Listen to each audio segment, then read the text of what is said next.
جس کی وجہ کار کی ڈرائیونگ میں نہایت دشواری کا سامنا تھا، اس لیے مجبور ہو کر میں نے کار روک دی۔ میری کار جس جگہ رکی تھی اس کے دونوں اطراف ایک طویل میدانی سلسلہ تھا جس میں جھاڑیاں اور پودے بڑی ہی کثیر تعداد میں موجود تھے۔ کار روک کر میں نے کار میں ہی رہنا مناسب سمجھا تھا تاکہ بارش میں بھیگنے سے محفوظ رہ سکوں۔ کار میں بیٹھے بیٹھے مجھے کافی دیر ہو چکی تھی، اس دوران مجھے غنودگی بھی محسوس ہونے لگی تھی، اس لیے میں نے اپنا سر سیٹ سے ٹکا دیا تاکہ کچھ دیر سو سکوں۔ سوئے ہوئے نہ جانے کتنی دیر گزری تھی کہ ایک عجیب سی آواز سے میری آنکھ کھل گئی۔ میں نے ادھر ادھر دیکھا تو چاروں طرف رات کا اندھیرا چھا چکا تھا اور بارش بھی رک چکی تھی، گویا مجھے سوئے ہوئے کافی دیر گزر چکی تھی۔ آواز کے بارے میں کچھ معلوم نہ کر سکا، وہ آواز جیسے کسی پریشر کوکر کی آواز سے مشابہ معلوم ہوتی تھی۔ میں کار سے باہر نکل آیا، ٹھنڈ کے ایک ہلکے سے احساس نے مجھے گدگدایا، میں جھرجھری سی لے کر رہ گیا۔ اچانک میں نے میدانی سلسلے کی طرف سے کسی کو دوڑ کر اپنی جانب آتے ہوئے دیکھا۔ اس کے قریب آنے پر پتا چلا کہ وہ کوئی عورت ہے۔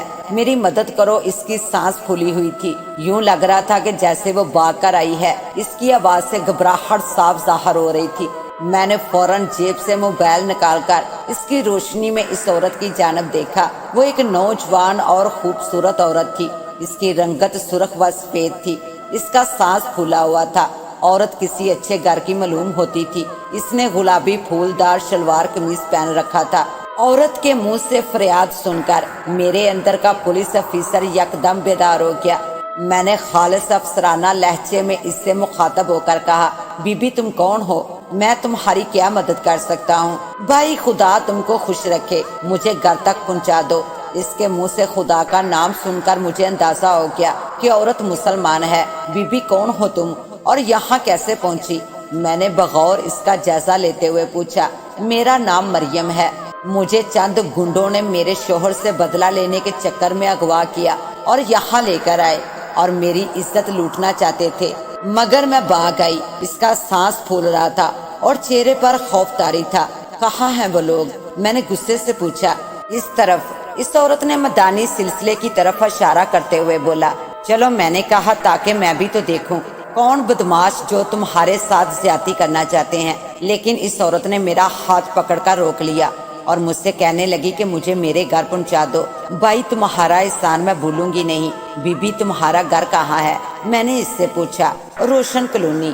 روشن کالونی تو بہت دور ہے اور وہ دہام نگر میں ہے۔ بھائی پلیز میری مدد کرو، اس نے میرے آگے ہاتھ جوڑتے ہوئے کہا۔ عورت جس انداز سے منتیں کر رہی تھی اس پر مجھے رحم آ گیا۔ حالانکہ میں دہام نگر پیچھے چھوڑ آیا تھا، لیکن انسانی ہمدردی مجھ پر غالب آ گئی اور میں نے اس کو گاڑی میں بٹھا لیا اور کار گھما لی اور کار کا رخ دہام نگر کی جانب کر لیا۔ کار چلاتے چلاتے میں نے دیکھا کہ اس عورت نے اپنے چھوٹے سے پرس سے رومال نکال کر اپنا چہرہ صاف کیا اور میری جانب دے کر کہنے لگی، بھائی جان آپ کا شکریہ، آپ نے میری مدد کی، ورنہ آج میں کسی کو منہ دکھانے کے قابل نہیں رہتی۔ میں نے دیکھا کہ بولتے بولتے اس کی آواز بھر گئی ہے اور آنکھوں سے آنسو ٹپک پڑے ہیں۔ کوئی بات نہیں بہن، انسان ہی انسان کے کام آتا ہے۔ تمہارا شوہر کرتا کیا ہے؟ میری بات سن کر عورت یکدم گڑبڑا گئی، یکدم اس کے چہرے پر بدحواسی ظاہر ہونے لگی تھی اور وہ کچھ سوچنے لگی۔ چند لمحے کے بعد اس نے جواب دیا، میرے شوہر ایک بلڈر ہیں، انہوں نے کچھ عرصہ پہلے ان گنڈوں کو ایک خون کرتے ہوئے دیکھ لیا تھا اور انہوں نے عدالت میں گواہی دینی چاہی، بدلے میں انہوں نے مجھے اغوا کر لیا۔ اتنا کہہ کر وہ سسک پڑی۔ اس عورت کا بدحواس ہو جانا اور گڑبڑا جانا اور کافی سوچ کر جواب دینا مجھے شک میں مبتلا کر رہا تھا۔ ہو سکتا تھا کہ عورت کسی بڑے گروہ سے تعلق رکھتی ہو جو کہ اپنے کسی خاص مقصد کے تحت مجھے اپنے ساتھ لے جا رہی ہو۔ باتیں کرتے ہوئے ہم دونوں دہام نگر کی حدود میں داخل ہو گئے۔ میں نے ہاتھ والی گھڑی میں وقت دیکھا تو رات کے 10 کا وقت تھا۔ دہام نگر میں گہرے سناٹے کا راج تھا، گویا کہ بارش رک چکی تھی مگر موسم میں خنکی اب بھی باقی تھی۔ تھوڑی ہی دیر کے بعد ہم لوگ روشن نگر کی حدود میں داخل ہو گئے۔ بی بی گھر کدھر ہے تمہارا؟ سامنے والی گلی میں، اس عورت نے اشارہ کرتے ہوئے جواب دیا۔ اس کے کہنے پر میں نے کار دوسری گلی میں لے لی۔ میں نے کار ایک پرانی سی کوٹھی کے سامنے روک دی۔ کوٹھی جو کہ جامن اور کیکر کے درختوں کے بیچ گری ہوئی تھی، بہت زیادہ پر اسرار محسوس ہو رہی تھی۔ کار کوٹھی کے اندر داخل ہو کر ایک بغیر دروازے والے گیراج میں داخل ہو کر رک گئی۔ بھائی ایک کپ کافی کے بغیر میں آپ کو جانے نہیں دوں گی، اس نے اپنا خود سے کہا۔ آخر اتنی محبت سے کی گئی تھی کہ میں انکار نہ کر سکا، کیونکہ کافی کی طلب مجھے بھی بے حد ہو رہی تھی۔ آپ کے شوہر کہاں ہیں؟ میں نے اس کے ساتھ کوٹھی کے اندر جاتے ہوئے پوچھا۔ میری بات سن کر اس کے چہرے پر ایک رنگ سا آ کر گزر گیا۔ لمحاتی توقف کے بعد وہ بولی، میرے شوہر اس وقت کام پر گئے ہوئے ہیں۔ اس کا یہ انداز مجھے مزید شک میں مبتلا کر گیا تھا۔ میں اس کے ساتھ اندر چلا آیا۔ میں نے سوچ لیا تھا کہ اگر اس نے کوئی بھی ایسی ویسی حرکت کی تو میں اس کو گولی مار دوں گا۔ میں اس عورت کے ساتھ اس کے ڈرائنگ روم میں آ کر بیٹھ گیا۔ ڈرائنگ روم کا ماحول کوٹھی کے باہر کی نسبت زیادہ گرم اور پرسکون تھا، کیونکہ باہر تو سردی تھی۔ ڈرائنگ روم نہایت خوبصورت تھا، اس سے صاحب خانہ کی مالی پوزیشن کا اندازہ ہوتا تھا۔ تھوڑی دیر گزری تھی کہ وہ ایک چھوٹی ٹرالی سمیت کمرے میں داخل ہوئی۔ اس ٹرالی پر کافی کے ساتھ ساتھ بسکٹ سموسے بھی موجود تھے۔ اس نے اپنے ہاتھوں سے کافی بنائی اور مجھے دی۔ کافی کی پیالی سے نہایت سوندھی سوندھی سی خوشبو اٹھ رہی تھی، جس سے اندازہ ہوتا تھا کہ کافی بہت ہی شاندار ہوگی۔ کافی بے حد شاندار ہے، میں نے کافی پیتے ہوئے کہا۔ میں نے اپنے ہاتھوں سے بنائی ہے، مریم نے مسکرا کر جواب دیا۔ کافی پیتے ہوئے میں نے دیکھا کہ مریم مجھے بہت غور سے دیکھ رہی ہے۔ اس کے دیکھنے کا انداز بہت پر اسرار تھا، یوں لگتا تھا جیسے کہ وہ کسی بات کی منتظر ہو۔ اس کا یہ انداز مجھے شک میں مبتلا کر گیا تھا۔ چند لمحوں کے بعد اس عورت نے دوبارہ مجھے مخاطب کیا، بھائی جان یہ سموسے بھی ٹیسٹ کریں۔ ہاں لیتا ہوں، میں نے کہا اور سموسے کی طرف ہاتھ بڑھایا تھا۔ میرا ہاتھ کام کیا، ایک شدید قسم کا چکر آیا۔ میں نے دیکھا کہ اس کے لبوں پر مسکراہٹ دوڑ گئی ہے۔ اس پر اسرار عورت نے کافی میں کچھ ملا کر پلا دیا تھا۔ وہ پر اسرار عورت میرے اوپر جھک آئی، میرے کان میں کہنے لگی، اب تمہیں چکر آنا شروع ہوں گے اور پھر تم بے ہوش ہو جاؤ گے۔ وہ پر اسرار عورت کہکا لگا کر ہنسی۔ میں نے ہلنے کی کوشش کی لیکن میرے جسم نے ہلنے سے انکار کر دیا۔ میں نے کچھ بولنے کی کوشش کی لیکن یوں لگا کہ جیسے میرے ہونٹ باری ہو گئے ہیں۔ آنکھیں بند ہو رہی تھی۔ بے ہوش ہونے سے پہلے میں نے نہایت حیرت انگیز منظر دیکھا۔ میری نیم و آنکھوں کے سامنے اس کے چہرے ایک سے دو ہونے لگے، پھر اس کا چہرہ بدلنے لگا تھا۔ اب وہاں سرتاج کھڑی تھی اور اس کے ہونٹوں پر نہایت زہریلی مسکراہٹ ناچ رہی تھی۔ مجھے ہوش اس وقت آیا جب میں نے دیکھا کہ میں ایک اسٹریچر پر پڑا ہوں۔ میرے دونوں ہاتھ پاؤں اس قدر سختی سے اسٹریچر سے بندھے ہوئے ہیں کہ میں ان کو ہلا بھی نہیں سکتا تھا۔ چمڑے کی ایک بیلٹ میرے سینے پر بندھی تھی۔ میں پوری طرح سے ہوش و حواس میں واپس آ چکا تھا، بس میرا سر باری سا ہو رہا تھا۔ بے ہوشی کا وقفہ نہ جانے کتنا طویل تھا یہ بھی مجھے علم نہ تھا۔ مجھے محسوس ہو رہا تھا کہ جہاں مجھے باندھ کر رکھا گیا ہے وہاں کچھ اور لوگ بھی موجود ہیں۔ مجھے ان کی دھیمی سرگوشیوں میں باتیں کرنے کی آوازیں آ رہی تھی۔ چھت پر ایک میلا سا بلب روشن تھا جس پر لگی میل کی وجہ سے نہایت مدھم سی روشنی پھیلی ہوئی تھی۔ اچانک مجھے کسی کے قدموں کی آہٹ سنائی دی۔ میں نے گردن گھما کر دیکھا تو دو نقاب پوش عورتیں میرے دائیں اور بائیں آ کر کھڑی ہو گئی۔ دونوں سر سے پاؤں تک سیاہ رنگ کے لباس میں ملبوس تھی۔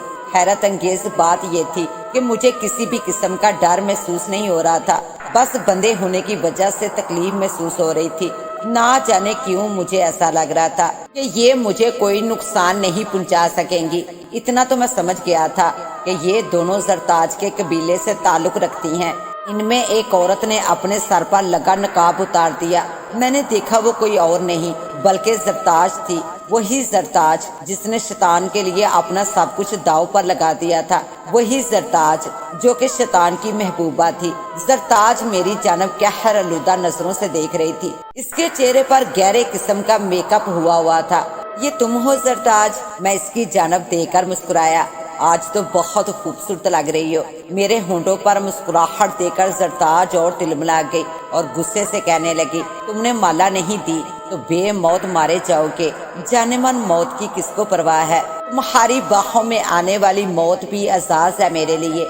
میں نے تنزیہ لہجے میں جواب دیا، زیادہ خوش ہونے کی ضرورت نہیں ہے، موت تم سے چند قدموں کے فاصلے پر ہے۔ اس نے تلملا کر جواب دیا، زندگی اور موت اللہ کے اختیار میں ہے، کی مرضی کے بغیر میں مر بھی نہیں سکتا۔ میں نے سنجیدگی سے کہا۔ میری بات کے جواب میں اس کی آنکھیں شرارے برسانے لگی۔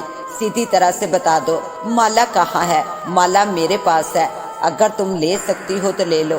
در حقیقت مالا میرے اس سوٹ کیس میں موجود تھی جو کہ میری گاڑی کی ڈکی میں موجود تھا۔ میری بات سن کر اس نے اپنی ساتھی عورت کی جانب کچھ اشارہ کیا تھا۔ اس کی ساتھی نقاب پوش عورت اس کے اشارے کو سمجھ کر آہستہ سے میری جانب بڑھی۔ اس نے زیر لب کچھ پڑھنا شروع کر دیا۔ اس کی آواز پہلے پہل آہستہ تھی اور پھر بلند ہوتی گئی۔ میں نے دیکھا کہ سامنے والی دیوار کسی سینما کی سکرین کی طرح روشن ہو گئی ہے۔ دیوار کے اس پار کا منظر صاف نظر آ رہا تھا۔ میری طرح کے ایک کمرے میں ایک دوسرے اسٹیچر پر ایک لڑکی بندھی ہوئی ہے۔ لڑکی کی حالت بے حد خراب ہو رہی ہے۔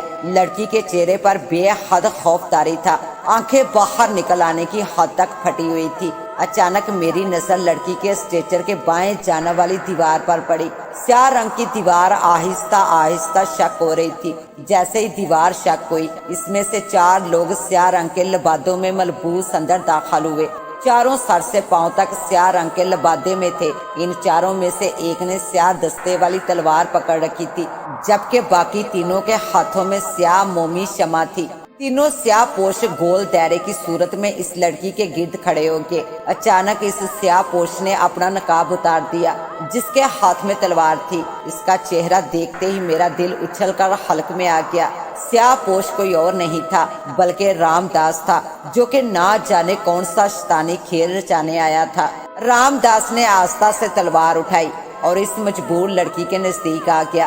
چند لمحوں تک رام داس اس لڑکی کو دیکھتا رہا، جبکہ لڑکی اس کی جانب پھٹی ہوئی نگاہوں سے دیکھ رہی تھی۔ اس کی آنکھوں میں خوف طاری تھا۔ لڑکی سمجھ چکی تھی کہ یہ درندے میرے ساتھ کیا کرنے والے ہیں۔ رام داس اس لڑکی کی جانب دے کر بلند آواز میں بولا، اے بدی کے آقا، سیاہ قوتوں کے مالک، ہم تیرے پرستار ہیں، تجھے تیرے عہد کا واسطہ ہماری اس قربانی کو قبول فرما اور ہم کو اپنی سیاہ قوتوں سے نواز۔ گویا رام داس شیطان کی تعریف کر رہا تھا، لیکن رام داس یہ بھول چکا تھا کہ دنیا کی ساری تعریفیں صرف اور صرف اللہ کے لیے ہیں۔ دیکھتے ہی دیکھتے رام داس نے اس تلوار کو پوری قوت سے اس مجبور لڑکی کے سینے میں اتار دیا۔ لڑکی کی دل خراش چیخ ابھری۔ چیخ اس قدر دہشت ناک اور درد بری تھی کہ میں بھی جھرجھری لے کر رہ گیا۔ تلوار لڑکی کے سینے میں اترتے ہی خون کا فوارہ پھوٹ پڑا تھا، جس پر وہ چاروں اس طرح ٹوٹ پڑے تھے جیسا کہ خون ان کی مرغوب غذا ہو۔ خون کو کتوں کی طرح چاٹ اور چوس رہے تھے۔ یہ سارا منظر اتنا ہولناک تھا کہ میں خود خوف کی وجہ سے میری بھی کپ کپی چھوٹ گئی تھی۔ اب بھی بتا دو مالا کہاں ہے، ورنہ اس سے بھی بری موت ملے گی۔ زرتاج کی آواز سن کر میں بری طرح سے چونک گیا۔ اس دوران میں زرتاج کو پوری طرح فراموش کر چکا تھا۔ میں نے زرتاج کی طرف دیکھا اور تھوک نکلتے ہوئے کہا، بے شک تم جان سے مار دو، میری زندگی تک مالا تم کو کبھی نہیں ملے گی۔ یہ بات کہتے ہوئے میرا دل بخوبی جانتا تھا کہ اندر سے میری کیا کیفیت ہے، کیونکہ میں جانتا تھا کہ اس طرح کا جواب زرتاج کو اور تپا سکتا ہے۔ یہی ہوا۔ میری بات سن کر زرتاج غصے سے لال ہو گئی اور اس کی آنکھوں میں شیطانی قوتوں کا رقص مزید تیز ہو گیا۔ چند لمحوں تک زرتاج کچھ سوچتی رہی اور پھر زیر لب کچھ بڑبڑانے لگی۔ اس کی آنکھیں بند تھی۔ زرتاج کسی شیطانی منتر کا جاپ کر رہی تھی۔ چند لمحوں کے بعد اس نے آنکھیں کھولی۔ میں اس کی آنکھوں کی جانب دے کر کانپ گیا۔ اس قدر سرخ آنکھیں میں نے زندگی میں کبھی نہیں دیکھی۔ یوں لگتا تھا کہ جیسے ان میں خون اتر آیا ہو۔ میں جا رہی ہوں مالا، تمہاری موت کے بعد بھی ہم ڈھونڈ لیں گے۔ تمہاری موت کے بعد یہ زیادہ آسان ہوگا۔ اس کے لہجے میں صفاقی اود کر آئی۔ اب کچھ لمحوں کے بعد موت کا مزہ چکھو گے۔ یہ کہہ کر وہ جہاں سے آئی تھی وہاں سے واپس چلی گئی۔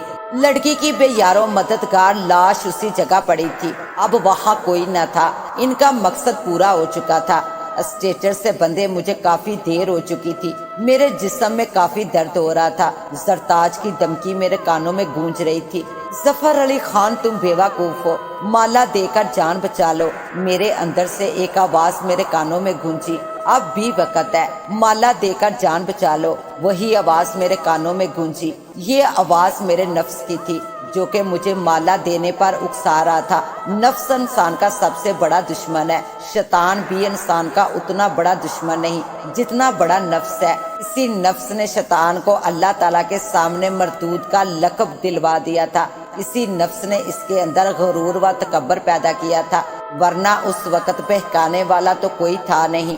نہیں ظفر علی خان، مالا مت دینا ورنہ اپنے ایمان کے سامنے رسوا ہو جاؤ گے، اللہ کے دربار میں گناہ گار کہلاؤ گے۔ میرے دل سے آواز آئی، میرے نفس اور میرے ایمان کے درمیان جنگ جاری تھی کہ اچانک میرے کانوں نے سانپوں کے پھنکارنے کی آواز سنی۔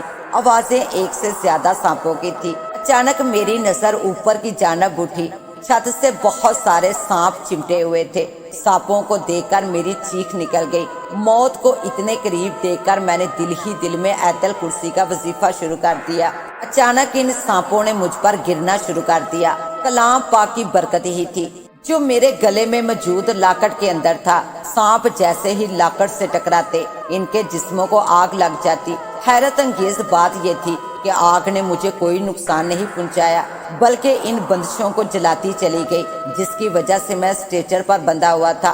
یہ اللہ کا احسان تھا جس نے مجھے موذی سانپوں سے نجات دلائی تھی۔ سانپ تیزی سے جل جل کر نیچے گرتے جا رہے تھے۔ پورے کمرے میں نہایت غلیظہ قسم کی بدبو پھیل چکی تھی۔ آگ نے میری ساری بندشوں کو جلا دیا تھا۔ آگ کا زور بڑھتا ہی جا رہا تھا۔ میں فوراً یہ اسٹریچر سے اٹھ کر کھڑا ہو گیا اور باہر کی جانب بھاگا۔ میرا رخ گراج کی جانب تھا جہاں سے میں نے اپنی کار کو باہر نکالنا تھا۔ جلدی میں نے گراج بھی ڈھونڈ لیا تھا اور جیسے ہی میں کوٹھی سے باہر نکلا میں نے دیکھا کہ آگ نے پوری کوٹھی کو اپنی لپیٹ میں لیا ہوا ہے۔ میں نے وہاں رکنے کی زحمت بھی گوارا نہ کی اور فوراً کار سٹارٹ کر کے اپنی سرکاری کوٹھی کی جانب روانہ ہو گیا۔ اب اپنے گھر جانا فضول ہی تھا۔ رات کے 11 بج چکے تھے۔ ہلکی ہلکی بوندیں گرنا شروع ہو چکی تھی۔ دوسرے دن کے اخبارات روشن کالونی کی ایک کوٹھی میں شارٹ سرکٹ کی کہانی سنا رہے تھے۔ جب میں پولیس پارٹی کے ساتھ وہاں پہنچا تو مجھے وہاں کسی لڑکی کی لاش نہیں ملی تھی۔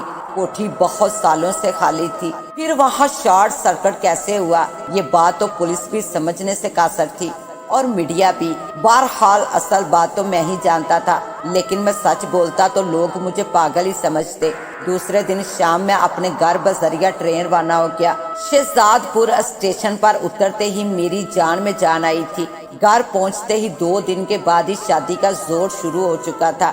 گھر میں داخل ہوتے پہلی فرصت میں نے اس مالا کو الماری میں رکھ دیا تھا، لیکن مجھ سے ایک غلطی ہوئی۔ مالا کو الماری میں رکھنے کے بعد اس جگہ پر پڑھ کر پھونکنا بھول گیا تھا۔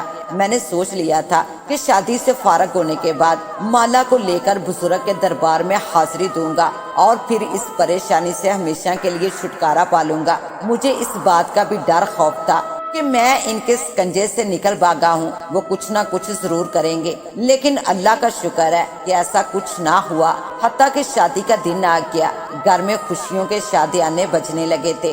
مہندی مائیوں یہ ترکیبات میرے کہنے پر روک دی گئی تھی اور نکاح سادگی سے مسجد میں ہوا اور رخصتی نواب صاحب کی حویلی سے انجام پذیر ہوئی۔ رخصتی سے قبل مجھے اندرون خانہ رسموں کے لیے حویلی میں لے جایا گیا، جہاں جوتا چھپائی، دودھ پلائی وغیرہ کی کچھ رسمیں کی گئی۔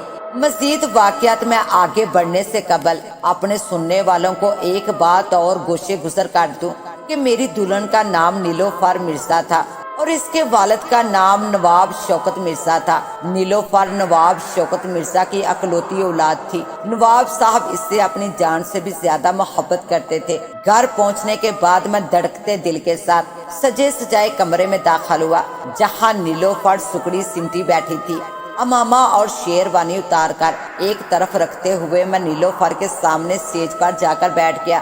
رسم کے مطابق میں نے منہ دکھائی دی اور پھر گھونگھٹ اٹھا دیا۔ گھونگھٹ کے اٹھاتے ہی میرے منہ سے صرف ماشاءاللہ کے سوا اور کچھ نہ نکل سکا۔ میں نے گھونگھٹ کے پیچھے سے ماں زر نگار کو طلوع ہوتے دیکھا تھا۔ ایسا لگ رہا تھا کہ چاند اپنی تمام تر چاندنی کے ساتھ زمین پر نیچے اتر آیا۔ اس نے نہایت معصومیت اور حوروں سا حسن پایا تھا۔ میرے منہ میں جو آتا گیا اس کی تعریف میں بولتا چلا گیا۔ نیلوفر شرم سے دوہری ہوتی گئی، حجاب کے پردے ہٹ گئے، دوریاں نزدیکیاں بن گئی اور فاصلے کم ہو گئے۔ وقت کے گزرنے کا مجھے احساس نہ ہوا۔ اچانک نیلوفر نے انگڑائی لی اور میری طرف دیکھنے لگی۔ اب سو جاؤ، وقت دیکھا ہے 2 بج چکے ہیں، اس نے مسکرا کر کہا۔ آنکھیں نیند کے خمار سے بوجھل ہو رہی تھی، مگر کس کم بخت کا دل سونے کو چاہ رہا تھا۔ اس نے اپنا خوبصورت جسم کا بوجھ مجھ پر ڈال دیا اور اپنے نازک ہاتھوں کو میری آنکھوں پر رکھ دیا اور بہت ہی پیار سے میری آنکھوں کو سہلانے لگی تھی۔ نیلوفر کے خوبصورت ہاتھوں کی مہک سے مجھ پر غنودگی طاری ہو رہی تھی۔ اچانک نیلوفر بیڈ سے اٹھ کھڑی ہوئی اور اس نے بڑی ہی غور سے میری جانب دیکھنا شروع کر دیا، جیسا کہ یہ اطمینان کرنا چاہتی ہو کہ میں جاگ رہا ہوں یا سو گیا۔ عجیب بات یہ تھی کہ غنودگی میں ہونے کے باوجود میں اس کی تمام حرکات کو اچھی طرح سے دیکھ رہا تھا۔ مجھے حیرت تھی کہ نیلوفر کر کیا رہی ہے۔ نیلوفر میری طرف سے اطمینان حاصل کرنے کے بعد بیڈ سے نیچے اتر گئی۔ میری ہمیشہ سے عادت تھی کہ والدہ کا دیا ہوا لاکٹ نہاتے اور واش روم میں جاتے وقت اتار کر رکھ دیتا تھا اور پھر پہن لیتا تھا تاکہ بے ادبی نہ ہو۔ چنانچہ یہی ہوا کہ میں نے لاکٹ اتار تو دیا لیکن پہننا بھول گیا اور یہی میری سب سے بڑی غلطی تھی۔ بیڈ سے اترنے کے بعد نیلوفر بڑے ہی پرسکون انداز میں الماری کی جانب بڑھی تھی۔ مجھے شدید قسم کی حیرت تھی کہ نیلوفر الماری میں کیا کر رہی ہے، لیکن جلدی یہ حرکت خوف میں بدل گئی۔ نیلوفر نے الماری سے سیاہ دانوں والی مالا نکال لی اور بڑے ہی پیار سے اس کی جانب دیکھنے لگی تھی۔ پھر اس نے مالا اٹھا کر اپنے گلے میں ڈال لی اور نہایت سکون سے چلتی ہوئی میری جانب آئی اور کہنے لگی، ظفر علی خان، تمہاری بیوی کے جسم میں جانا بے حد آسان ثابت ہوا اور تم مجھے پہچان بھی نہ سکے۔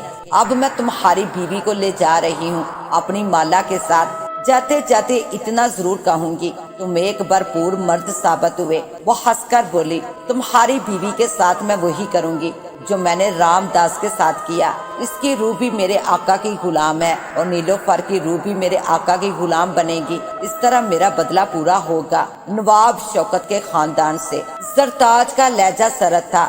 اس نے میری نیلوفر کے جسم پر اپنا قبضہ جما رکھا تھا۔ میں زرتاج کو حیرت سے دیکھ رہا تھا۔ اچانک نیلوفر نے سیاہ دھوئیں کا روپ اختیار کر لیا اور کھڑکی کے راستے غائب ہو گئی۔ یہ سب میرے لیے اس قدر ہولناک تھا کہ میں سمجھ ہی نہ سکا کہ ہوا کیا ہے۔ جب ہوش و حواس بجا ہوئے تو یہ حقیقت مجھ پر اشکار ہوئی کہ زرتاج نے نیلوفر کے روپ میں اس مالا پر بھی قبضہ کر لیا تھا اور نیلوفر کو بھی لے گئی تھی۔ مگر زرتاج کو نیلوفر سے کس بات کی دشمنی تھی؟ زرتاج چاہتی تو مجھے بھی مار سکتی تھی، مگر اس نے ایسا نہیں کیا۔ شاید زرتاج مجھے تڑپا کر اپنا بدلہ لینا چاہتی ہو، لیکن اس کے الفاظ کہ وہ نیلوفر کی روح کو شیطان کا غلام بنا لے گی، میرے لیے یہ سننا خاصا خوفناک اور تکلیف دہ تھا۔ سب سے پہلے تو مجھے یہ معلوم کرنا تھا کہ اس کا شوکت مرزا کے خاندان سے کس قسم کا انتقام تھا۔ اس کے غائب ہونے کے بعد میں فوراً ہی چیختا ہوا کمرے سے نکلا اور سیدھا امی کے کمرے کا دروازہ زور زور سے پیٹنا شروع کر دیا۔ امی فوراً گھبرا کر باہر آئی۔ کیا ہوا ظفر؟ کیا ہوا بیٹے؟ میری حالت دیکھ کر امی پریشان ہوتی ہوئی بولی۔ اس دوران ابو بھی باہر آ گئے۔ میری حالت کو دیکھ کر وہ بھی پریشان ہو گئے۔ نیلوفر، کیا ہوا نیلوفر کو؟ امی چیخ کر بولی۔ اس کے بعد میں نے امی سے داستان گوشے گزر کر دی۔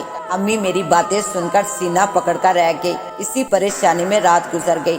دوسرے دن نیلوفر کے والد کو بلا لیا گیا اور ہم نے ان سے خاص طور پر درخواست کی تھی کہ اکیلے ہی آنا۔ میرے والد صاحب کے لہجے کی سنگینی کو محسوس کر کے نواب صاحب سمجھ گئے کہ کچھ گڑبڑ ہے۔ چنانچہ نواب صاحب اکیلے ہی آئے تھے اور میں نے نواب صاحب کو ساری بات بتائی۔ زرتاج کا ذکر آنے پر نواب صاحب کو میں نے چونکتے ہوئے دیکھا۔ یہ چیز میرے لیے شک پیدا کرنے والی تھی، اس لیے میں نے جب ان سے دریافت کیا، پہل نواب صاحب نے بتانے پر ہچکچاہٹ کا مظاہرہ کیا۔ انکل، آپ سچ بولیں گے تو ہم نیلوفر کی جان بچا سکتے ہیں، میں نے سنجیدگی سے کہا۔ میری بات سن کر نواب صاحب کے ہونٹوں پر پھیکی سی مسکراہٹ ابھری اور بولے، اگر میری بچی کی زندگی کا سوال نہ ہوتا تو سچ کبھی نہ بولتا۔ ویسے بھی کوئی خوشگوار داستان نہیں ہے۔ نواب صاحب گہری سانس لے کر بولے۔ کچھ دیر تک نواب شوکت خاموش رہے۔ اس دوران میں ان کے چہرے کے بدلتے تاثرات کا جائزہ لے رہا تھا، جیسے کہ اپنی بات شروع کرنے کے لیے نواب صاحب مناسب الفاظ ڈھونڈ رہے ہوں۔ پھر نواب صاحب نے بولنا شروع کر دیا۔ جو کہانی نواب صاحب نے سنائی وہ بے حد سنسنی خیز اور عبرتناک تھی۔ میں سوچ بھی نہیں سکتا تھا کہ کوئی انسان دنیاوی نفع کے لیے اپنے ایمان کا سودا کیسے کر سکتا ہے؟ نواب صاحب کے منہ سے کہانی سن کر مجھے سرتاج سے اور بھی زیادہ نفرت محسوس ہونے لگی تھی۔ نواب صاحب نے جو کچھ کہا وہ یوں تھا، آج سے 300 سال پہلے